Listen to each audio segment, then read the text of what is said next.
Today marks the one-year anniversary of the first No King's Day protests. It also is the 80th birthday of the man those protests are aimed at. And as the country enters its 250th year, the President of the United States is marking the occasion, this is true, with a cage fight on the South Lawn of the White House. Most Americans couldn't tell you what the letters UFC stand for. Today is Donald Trump's 81st birthday, and to celebrate, he put a professional cage fight on the lawn of the White House, a building that belongs to every American. On that same day, across the country, 8 million people showed up not with anger, but with song. 1 year after the first No Kings protest, this is the story of two Americas that could not be more different, and the question of which one actually wins. Stay with me, because the answer is not what most people expect. And that's okay, because this event was never meant for most Americans. It is a gift to Donald Trump from Donald Trump. Only 16% of Americans called the UFC event an appropriate use of the White House, according to a Reuters Ipsos poll. But it was never about decorum. It's about power. It's about spectacle. It's about reminding everyone who is at the center of the show. The Trump administration paraded the fighters through the chamber of the Lincoln Memorial. The octagon in the middle of the South Lawn on the grounds of the People's House is lined with corporate ads. Crypto.com, Bud Light, Polymarket. American servicemen and women were told they could attend only if they passed the defense secretary's fitness test. This is power as performance, muscle, obscene wealth, and a president who needs you to watch for him. But strip it away, and what's left is a man who has to mark his territory on public institutions just to be sure we know who's in charge. Secure leaders don't need a cage on the lawn. They don't need their names bolted into public buildings either. Take the Kennedy Center. Trump's hand-picked board added his name to it. A federal judge ordered his name be taken down, ruling that Congress named the Kennedy Center and only Congress can rename it. And on Saturday, the day before his birthday party, workers climbed the scaffolding and pried his name off of the marble. The UFC fight is billed as a gift to America. But underneath, it's just another Trump family transaction. Guess where it streams? On Paramount, a company controlled by a Trump ally whose controversial merger was approved by the Trump administration. Trump's trust bought stock in UFC's parent company back in March. His sons are selling coins stamped with Trump's face for as much as $12,000 apiece. That is Trump's vision of America. A spectacle with a price tag. Pay to play. Here's the real America. A year ago today, an estimated 5 million Americans filled the streets for the first No Kings protest. I was there, reporting in LA, first watching from a balcony high above downtown Los Angeles at the top of LA City Hall. I'll never forget seeing this. Moments later, I was down in the streets as law enforcement and tactical gear began to close in on protesters. By October, 7 million. By this spring, organizers say it was 8 million in more than 3,000 different towns. I've been with many of you guys at all of these. Again today, they're gathering and they're singing. There's an event called Rise Up, Sing Out. It's a concert for the First Amendment, for the freedoms like this administration keeps trying to choke off: speech and press and assembly and the right to protest. 90 minutes on a New York stage, live streamed to hundreds of watch parties in churches and in bars and in living rooms, red states and blue states. The organizers laid out the choice. Authoritarians want fear, silence, and isolation. We choose joy. We choose community. We choose people power. The people power has a face and a name. This spring in Minneapolis, a city where federal agents had spent months terrorizing immigrant communities, 100,000 people marched. One of them was Miguel Hernandez. His parents came from Mexico. He owns 2 burrito shops called Lido's. And on that day, he volunteers as a marshal, helping to keep the march moving. When asked why he showed up, Hernandez put it this way: in the I'd love for more folks to say, in the face of authoritarianism, yeah, you might risk something, but at the end of the day, you'll be helping someone. Step out of your comfort level and push back on something that will ultimately get worse if we do not. Real America looks like a warehouse in South Boston, Virginia, where Annan flag makers have stitched the American flag by hand since 1847. Their flags flew at Lincoln's inauguration. They draped his casket. One went to the moon. On the factory floor, there's one rule: leave politics, money, and religion at the door. Marlisa Nunez, whose parents came from Mexico, says the flag means simply a better life. That is the flags that no King's Marchers now carry, an effort, they say, to reclaim it from those who would turn it into a weapon. Real America is Barbara Greene, 92 years old, drawing on muscle memory from the movements of the 1960s. She says, quote, "I wake up every morning with a feeling of dread, wondering what the president has done or said while I was sleeping. It's not normal. But if it is designed to make us shut up, it's not working." But not all of Real America is in the crowd today. Some are sitting this one out. For many Black Americans, and especially Black women who have carried movement after movement, that absence is a choice born of exhaustion. Miyoshi Smith, a Baltimore resident, put it this way: Black women in particular continue to carry this country on our backs while not being protected, supported, or even consistently shown up for in return. We show up to vote, we build movements, we create pathways forward, and then we're often left standing alone. That's not apathy. As University of Maryland professor Marcus Johnson put it, Black people are not stepping back, but it's being more intentional about engaging in politics in the places where you perceive your impact. And Real America is carrying a load. 2 in 3 consumers reported living paycheck to paycheck last year, according to research firm Pimmons Intelligence. 71% say healthcare is unaffordable, according to a poll from United States of Care. Gas has climbed past $4.50 a gallon on average, while families trim grocery lists and put off doctor visits. A record 55% of Americans now say their finances are getting worse. 55%, the highest Gallup has measured since it began asking in 2001. That's worse than the Great Recession, worse than the pandemic, and 2/3 of Americans now say they are more afraid of running out of money than of dying.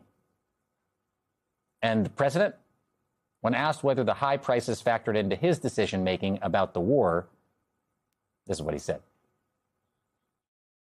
The only thing that matters when I'm talking about Iran, they can't have a nuclear weapon. I don't think about Americans' financial situation. I don't think about anybody.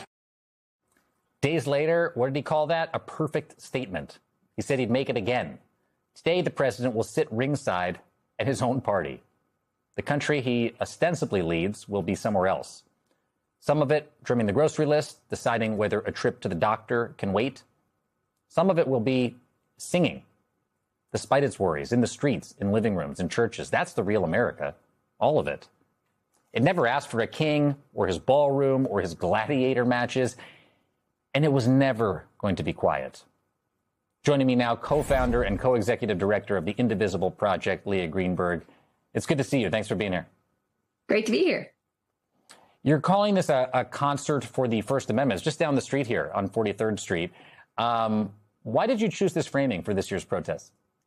Well, we're really proud as Indivisible and across the No Kings Coalition to partner with the Committee for the First Amendment, led by Jane Fonda and a really extraordinary team of artists, activists, singers, and actors across the entertainment sector.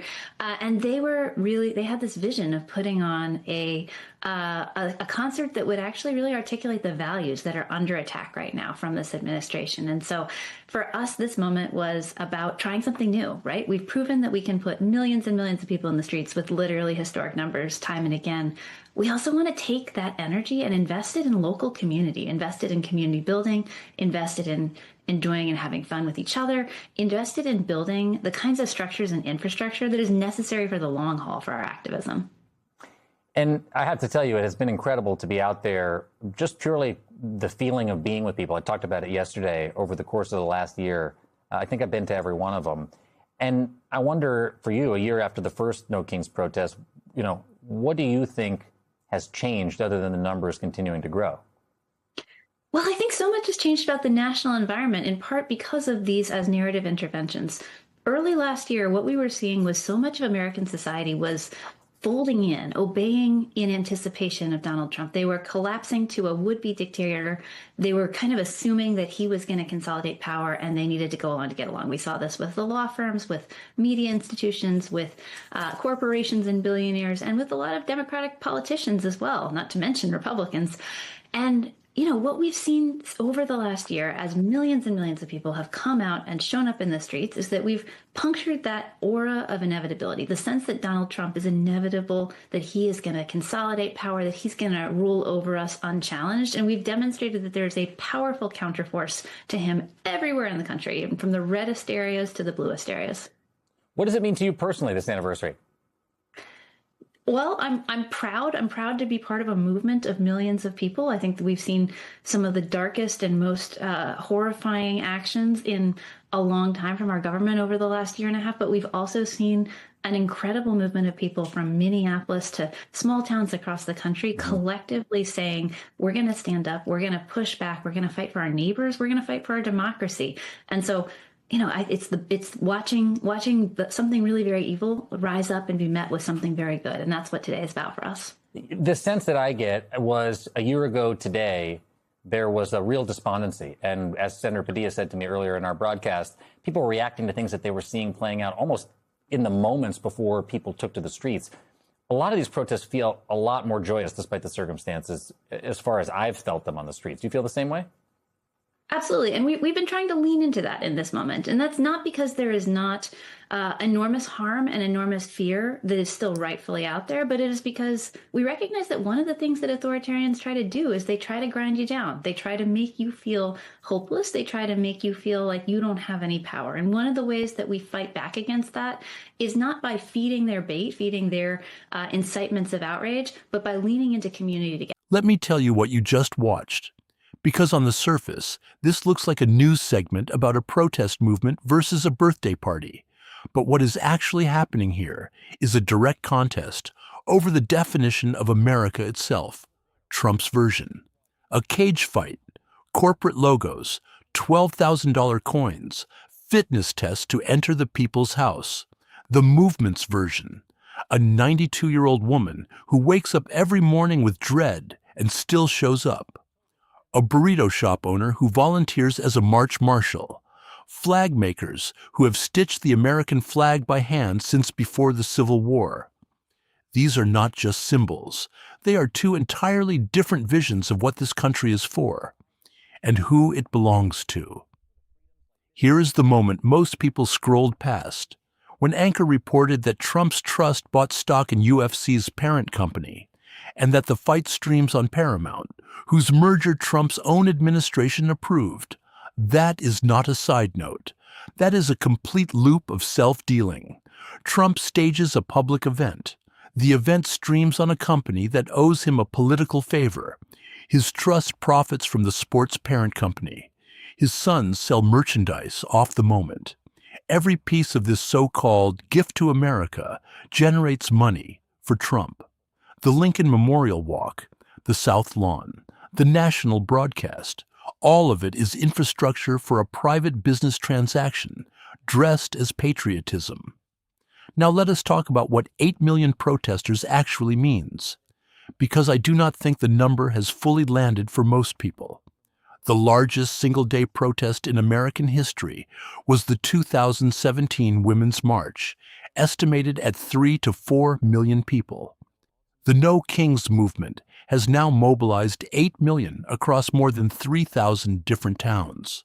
Not in one day, but consistently, repeatedly over a full year.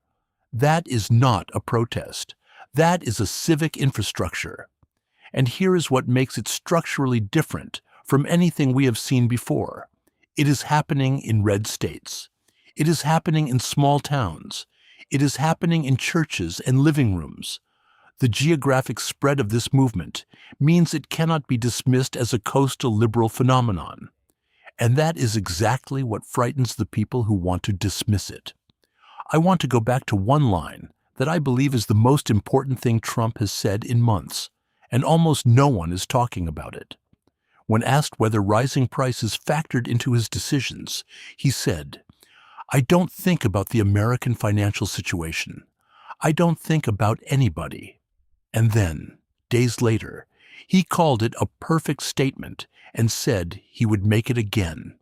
2/3 of Americans are more afraid of running out of money than of dying. Gas is past $4.50. Healthcare is unaffordable for 71% of the country. And the president's public response to that is, "I don't think about it." That is not a gaffe. That is a policy statement. And it is the clearest possible explanation of why 8 million people are in the streets. There is one piece of this story that the movement cannot afford to ignore, and the broadcast was honest enough to raise it. Many Black Americans, and especially Black women, are sitting this one out, not because they do not care, because they are exhausted. They have carried every major movement in this country: civil rights, voting rights, Black Lives Matter, and then been left standing alone when the moment passed. Yoshi Smith said it plainly: "We show up, we build the pathways, and then we are often left standing alone." That is not apathy. That is a rational response to being consistently abandoned. And if the No Kings movement wants to be more than another moment, if it wants to be a real shift in American power, it has to answer that question honestly. Because you cannot build a movement for democracy while leaving out the people who have historically done the most to defend it. So here's the question I want you to sit with. We have a president who says publicly that he does not think about the American financial situation and calls it perfect. We have 8 million people in the streets choosing joy over fear, and we have a significant part of that potential coalition sitting this out because they have been abandoned before. Which of those three forces do you think actually determines what comes next? Drop it in the comments, because this is exactly the kind of conversation that does not happen anywhere else.